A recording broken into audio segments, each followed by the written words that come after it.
అన్నకు తగు తమ్ముడు లక్ష్మణుడు అన్నిట రాముని సరిపోలువాడు.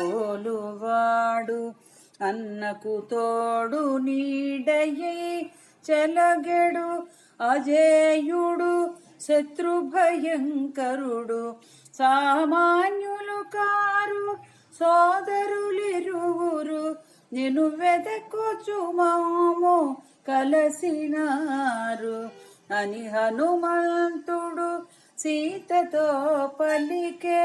అంజలి ఘటించి చెంతన నిలిచే.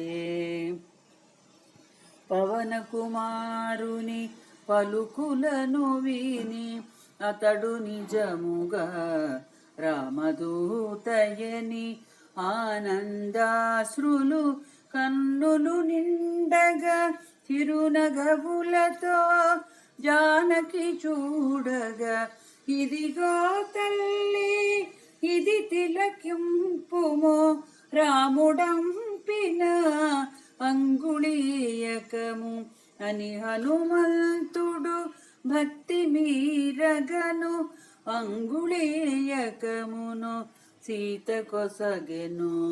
శ్రీ హనుమాను గురుదేవులు నాయద కలికిన సీత రామ కథ నే పలికెద సీత రామ కథ.